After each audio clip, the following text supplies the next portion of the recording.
హల్లెలూయా.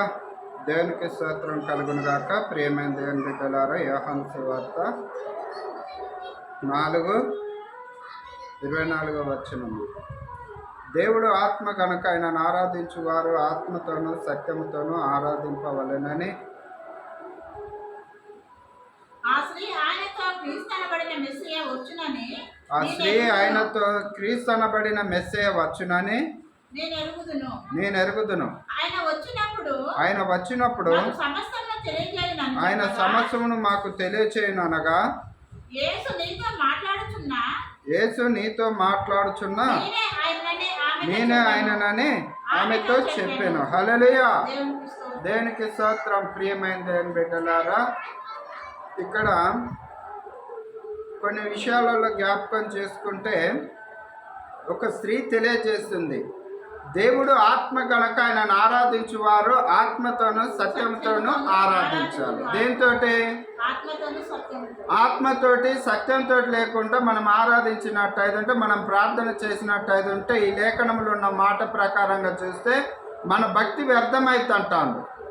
ఈ స్త్రీ తెలియజేస్తుంది, ఆయన వస్తాడు, ఒక దినం ఉన్నది అని తెలియజేస్తుంది. ఎవరితో మాట్లాడుతుంది?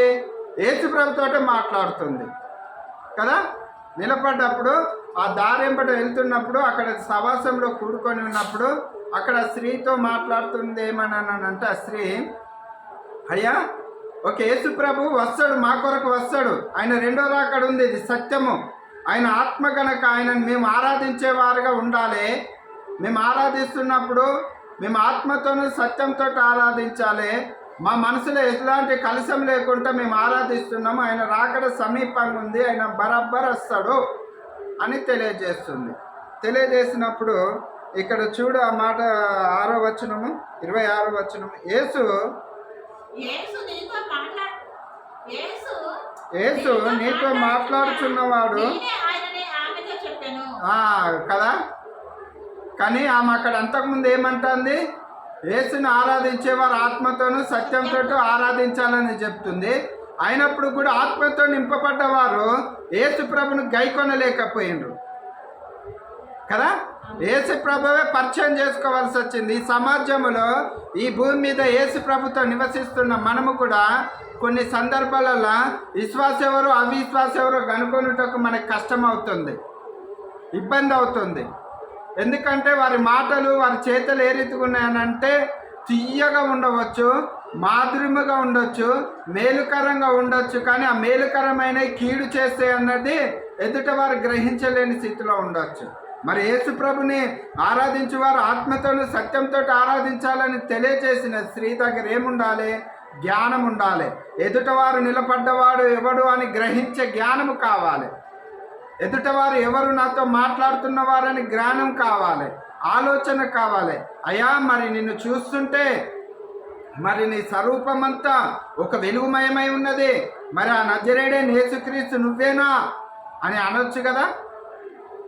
కానీ ఆమె హృదయం తెరయబడ్డది, కానీ నేత్రాలు తెరయబడలేదు. ప్రియమైన దేవుని బిడ్డలారా, ఈ లోకంలో మనం యేసు ప్రభుతో కొనసాగుతున్నప్పుడు, ఈ లోకయాత్రలు ఆయనతో కొనసాగుతున్నప్పుడు, మనము సత్యముతో ఆత్మతో ఆయనను ఆరాధిస్తున్నప్పుడు ఆయన నిన్నేం కోరుకుంటున్నాడు? నిజమే, నా యుద్ధకి ఏమి తేకండి, ఆత్మతోటి నన్ను ఆరాధించండి. ఆత్మతోటి అని అంటే మనసు పూర్తిగా. మీరు ఆత్మ కలిగిన వారు కదా, సజీవ లెక్కలో ఉన్నారు కదా. సజీవ లెక్కలు ఉన్నప్పుడు నన్ను విజ్ఞాపన చేసుకోండి ఆత్మతోటి. మనసాక్షి కావాలి. మన అంతరాత్మ మనల్ని కూడా ఒప్పుకోవాలి. ఒకసారి మనసాక్షి ఒప్పుకోదు కొన్ని సందర్భాలల్లో. అందరించి ప్రియమైన దేవుని బిడ్డలారా, ఆ స్త్రీ అంటున్నది, యేసు నీతో మాట్లాడుచున్నవాడు నేనే ఆయననని ఆ స్త్రీతో చెప్పాను కదా. ప్రియమైన దేవుని బిడ్డలారా, ఈ రోజులలో సత్యాన్ని గ్రహించేవారు ఎవరున్నారు? సత్యాన్ని ఎంబటించేవారు ఎవరున్నారు? సత్యం కోసం తెలుసుకునేవారు ఎవరున్నారు? ఎవరు లేరు. సత్యం కోసం తెలుసుకునేవారు లేరు, సత్యాన్ని ఎంబటించేవారు లేరు, నిజమైన దేవుడు ఈయన అని గ్రహించేవారు కూడా లేరు. ఈ స్త్రీ పూజించుతున్నది, ఆరాధిస్తున్నది, మహిమపరుస్తుంది, మళ్ళీ ఆత్మతోను సత్యంతో ఆరాధించాలని తెలియజేస్తుంది. కానీ ఆ స్త్రీకారు ఏం లేదని అంటే ఆయనను చూసే నేత్రాలు లేవు. ఆ నేత్రాలు పరిశుద్ధపరచలేవు. హృదయంలో మాత్రానికి ఆరాటం ఉంది, ఆశ ఉంది, వేదన ఉంది, బాధ ఉంది. ఆయన వస్తాడు అని అనుకుంటుంది. కానీ ఆయనతో ఉన్నవాడు, పక్కనే ఉన్నవాడు, ఆయనతో మాట్లాడుతున్నవాడు, ఈ స్త్రీ మాట్లాడుతున్నవారు కూడా ఈయనే కావచ్చు అనే అనుమానం రాలేదు, సందేహం రాలేదు, ఎలాంటి డౌట్ లేకుండా మాట్లాడుతుంది. దేవునికి ఆమె తెలియచేస్తుంది. ప్రియమైన దేవుని బిడ్డలారా, ఈ రోజులలో నీ జీవితం, నా జీవితం కూడా అదే స్థితిలో ఉందేమో. మనం భక్తి చేస్తున్న వారు లేకున్నామేమో, ప్రార్థన పూర్వకంకుంటున్నామేమో, మోకరించి ప్రార్థన చేస్తుంటే కొన్ని సందర్భాలలో దేవుడు మహా అద్భుతాలు చేస్తున్నా కూడా మనం చేసిన చూడలేని స్థితిలో ఉన్నామేమో, గ్రహించలేని స్థితిలో ఉన్నామేమో. మన హృదయంలో ఏముంది అంటే వేదన, బాధ, ఒకటే ఆలోచన, ఇంకా రెండో ఆలోచన లేకుంటే ఒకళ్ళ నిలిచిపోయినట్టుంటే ప్రియమైన దేవుని బిడ్డలారా, అక్కడ ఏమైందంటే ఇబ్బందికరమైనది. మరి ఇబ్బందికరమైనది అయినప్పుడు దేవుడే తెలియజేయవలసి వస్తాడు. మరి ఇక్కడ 7వ వచనం చూడమ్మా, 27. ఇంతలో ఆయన శిష్యులు వచ్చి మాట్లాడడం చూసి ఆశ్చర్యపడింది. గాని నీకేమి కావాలని అంటున్నాను, ఈమెతో ఎందుకు మాట్లాడుతున్నావని అయినను ఎవడను అడగలేదు. ఆ స్త్రీ తన కుండ విడిచిపెట్టి ఊర్లోకి వెళ్ళి, మీరు వచ్చి నేను చేసినవన్నీ నాతో చెప్పిన మనుషులు చూడుడి, ఈయన క్రీస్తు కూడా అని ఆ ఊరి వారితో చెప్పగా వారి ఊరిలో నుండి బయలుదేరి ఆయన ఎద్దకు వచ్చుచుండిరి. చాలు. ప్రియమైన దేవుని బిడ్డలారా, శిష్యులు కూడా వచ్చిండ్రు. మరి శిష్యులు వచ్చినప్పుడు వాళ్ళిద్దరు సంభాషణ కూడా చూసి కూడా శిష్యులు అక్కడ ఏ మాట కూడా మాట్లాడలేదు, ఏమీ అడగలేదు.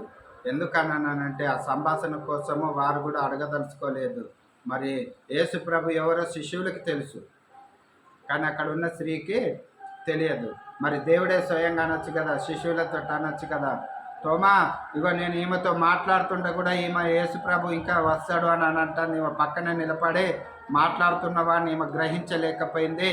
మరి ఇక్కడ శిష్యులు అయితే గైకున్నాడు, శిష్యులు గుర్తుపట్టింది, శిష్యులు యేసు ప్రభాని నమ్మిండు.